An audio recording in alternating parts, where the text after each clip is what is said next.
Nous allons voir dans cette nouvelle série de cours comment l'on peut utiliser le nouvel outil Squalform GFX.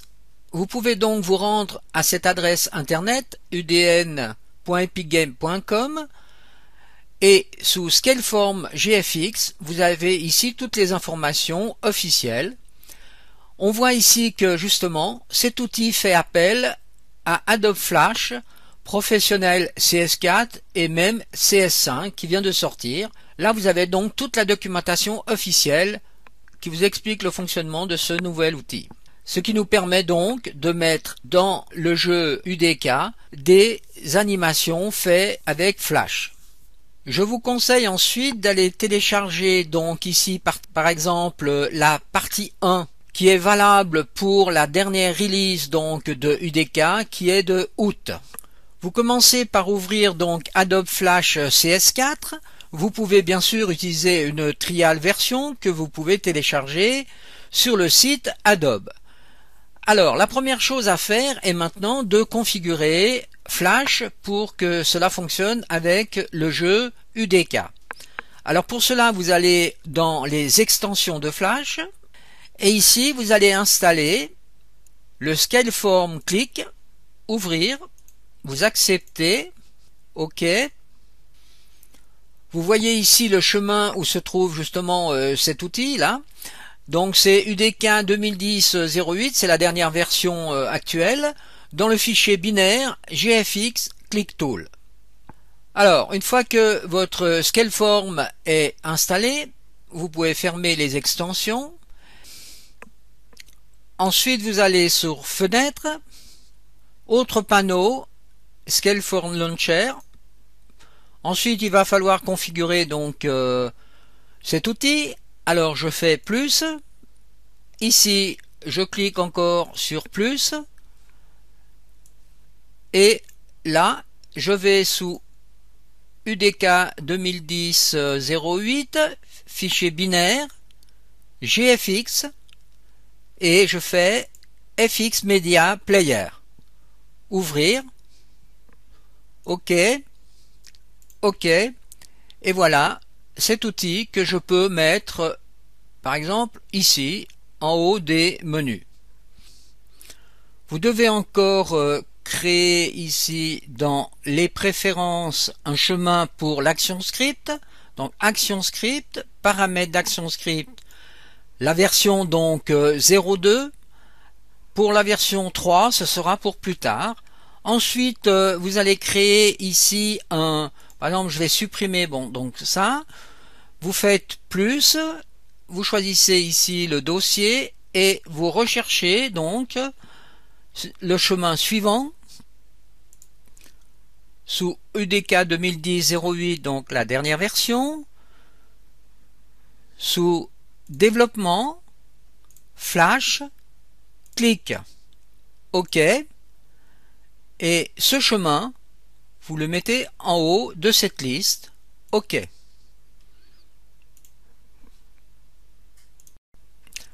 Nous allons donc commencer par comprendre ce premier exemple qui est simplement en somme un HUD pour un jeu. Donc vous voyez ici simplement des informations, un background et un bouton fait dans Flash. Alors ici si je fais un test donc avec le FX Media Player, vous voyez là on a donc le background, le bouton qui clignote et puis qui va donner forcément une information que l'on voit ici dans la fenêtre Load Map. Alors on mettra un nom de map pour démarrer par exemple une map du type DMDEC.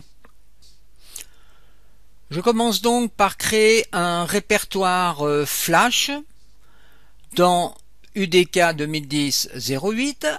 À l'intérieur de ce répertoire Flash, je vais faire un nouveau répertoire que j'appelle Tutorial Squalform. Donc c'est le premier exemple que nous venons de voir.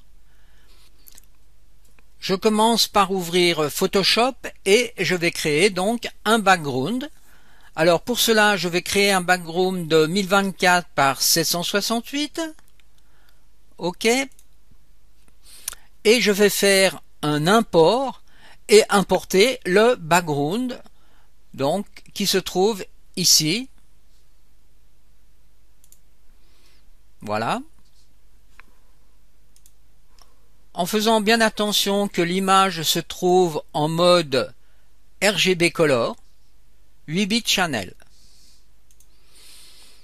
Ensuite, je vais placer un nom, donc en utilisant l'outil texte, et je vais encore importer un autre logo, UDK logo. Ensuite, je vais sous Layer et je crée une image, une seule image donc de ces trois layers. Donc j'obtiens ceci.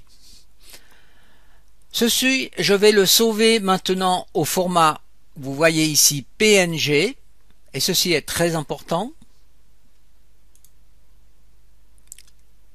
File, Save As.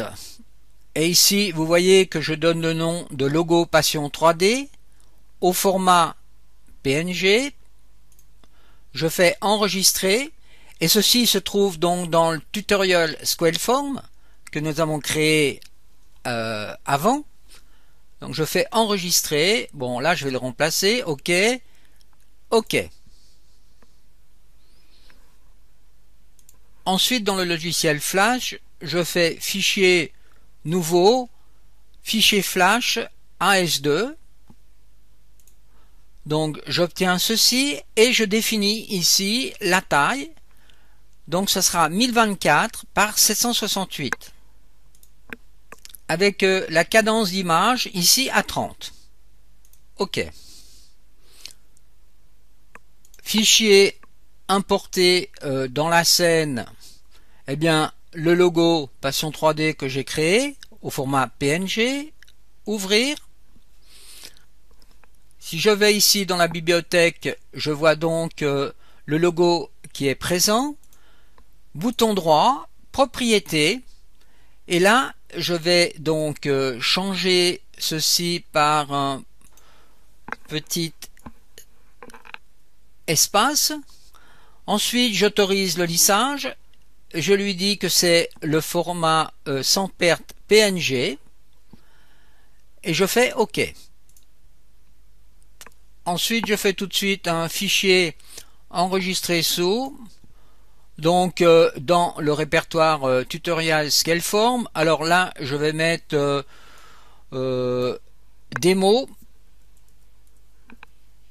enregistré.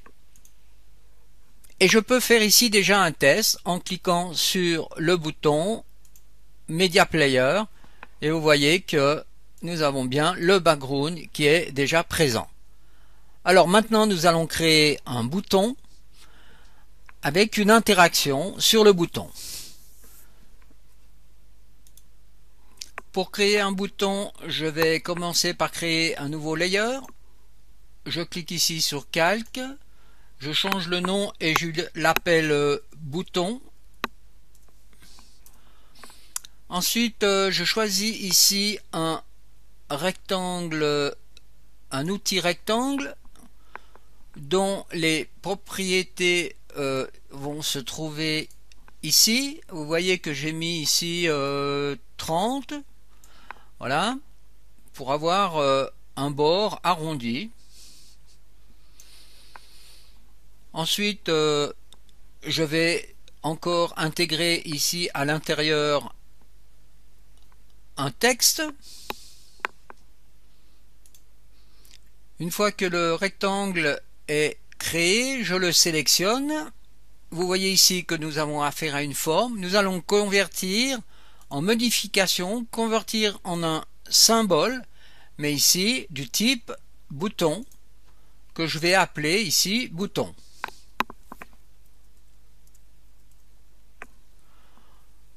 Vous voyez que le point sera au centre, le point de sélection, je fais OK.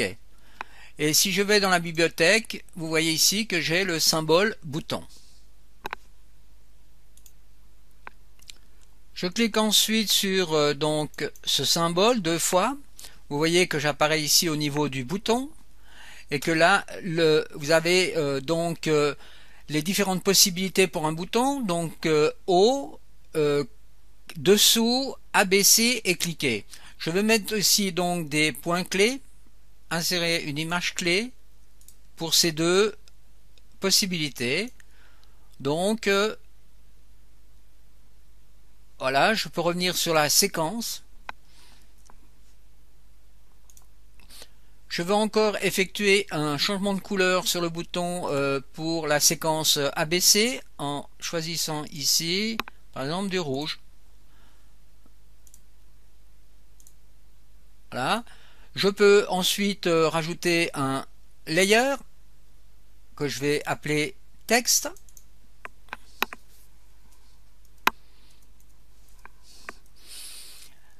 Et ici, je peux écrire donc un texte play map. Vous voyez ici que j'ai aussi rajouté des points clés.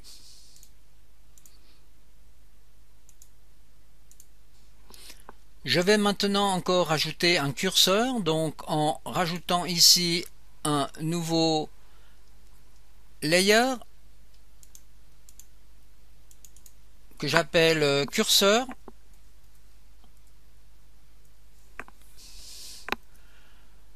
Je fais un fichier importé donc dans la scène, ici le crosshair, ouvrir, voilà, il est ici. Ensuite je le convertis donc d'abord je vais sur crosshair PNG et je vais dans les propriétés et je le convertis ici en PNG. Donc là je change simplement ici en mettant un petit trait. Ensuite je fais exporter pour ActionScript. Je peux supprimer ceci et je fais OK.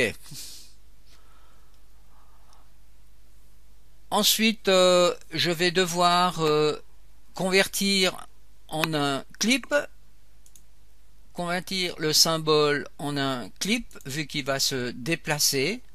Je laisse le centre du clip actif. OK. Et là, vous voyez que vous avez affaire au symbole donc du curseur. Ensuite, quand j'ai sélectionné donc le curseur, je peux aller dans les propriétés. Je clique ici, vous voyez, donc l'occurrence s'appelle curseur. Je peux cliquer ici sur cette flèche pour aller ici dans ce qu'on appelle le script. Donc on va faire de la programmation, l'action script. Donc ici vous voyez, vous écrivez onClipEvent, enter frame, donc à la frame 1. Vous avez donc les coordonnées X, Y par rapport au déplacement de votre souris sur la table.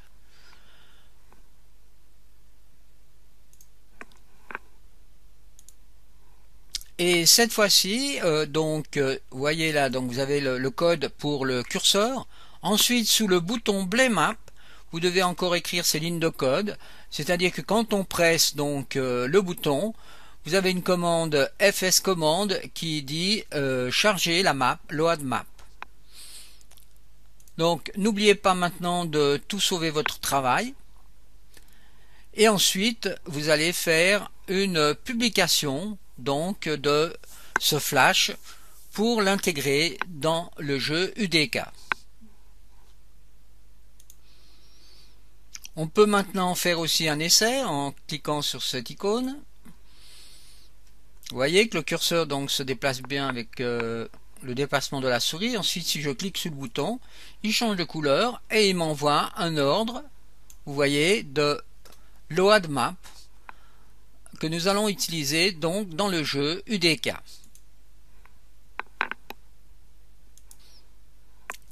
Alors pour publier, il suffit d'aller dans Fichier, vous faites d'abord Paramètres de publication et vous voyez que la partie HTML vous n'en avez pas besoin.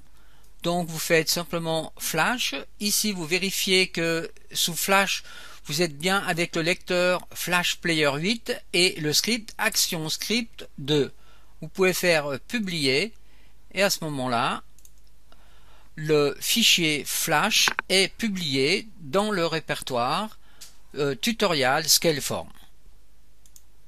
Vous voyez que si on revient donc dans le dossier tutorial Scaleform, vous avez ici PlayMap2, donc le fichier FLA et le fichier SWF.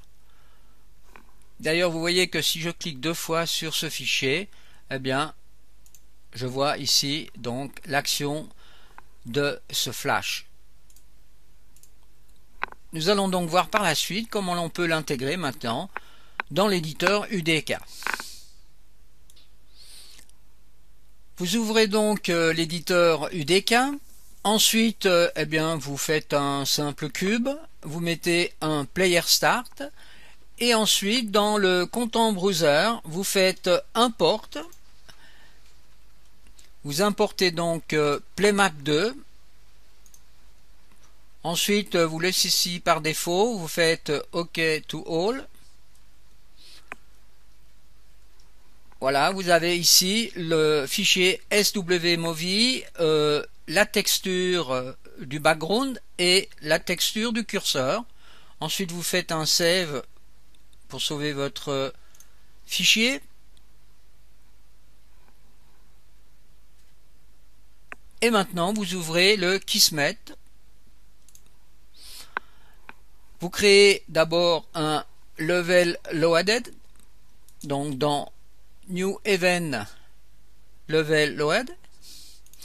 Ensuite, vous ouvrez un OpenGFX Movie, donc dans New Action GFX UI OpenGFX Movie, OpenGFX Movie. À l'intérieur ici, vous choisissez donc sous Movie donc votre fichier SWMovie. La classe sera un GFMovie Player.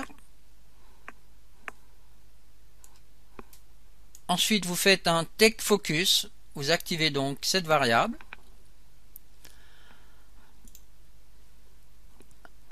Vous rajoutez ici un FS command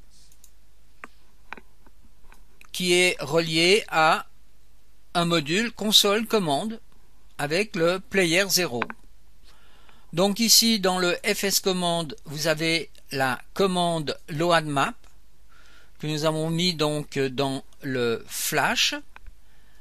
Et ici, vous pouvez mettre par exemple OpenDMDeck ou bien la map que vous désirez ouvrir.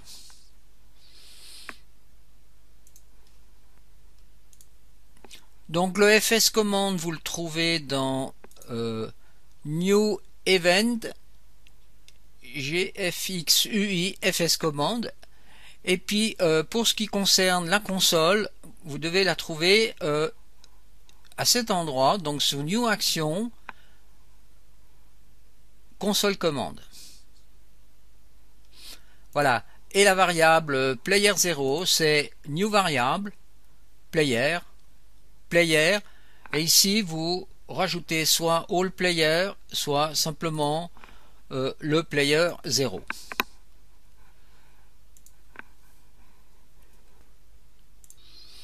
Alors si vous lancez un premier test, donc d'abord vous pouvez faire une compilation. Ensuite, si vous lancez, vous voyez un premier test, vous avez ici la map, donc l'orientation du joueur. Vous avez aussi des informations et vous entendez à chaque fois que j'appuie sur le curseur, eh bien, en somme, je tire avec l'arme qui est dans le jeu. Alors, pour éviter tout ceci, il suffit simplement d'aller dans View, World Propriétés, et ici vous allez mettre Game Type, vous allez mettre UDK Game, et ici vous allez enlever les inventaires pour le player, donc les armes. Vous relancez et vous voyez que ça se comporte déjà mieux. Maintenant, pour voir justement l'action de PlayMap, c'est-à-dire que on va ouvrir DMDeck dans notre cas, Eh bien pour cela, il faut donc sauver donc votre fichier UDK. Donc là, je l'ai sauvé sous le nom de tutorial scaleform que vous voyez ici. Donc vous faites save courant level. Ensuite, vous devez aller dans le jeu pour voir l'action réelle. Donc là, vous appuyez sur la touche Tab et vous faites Open Tutorial Scaleform. Voilà, on a notre menu qui apparaît. Et si maintenant je fais Play Map, vous voyez que je fais apparaître la map deck.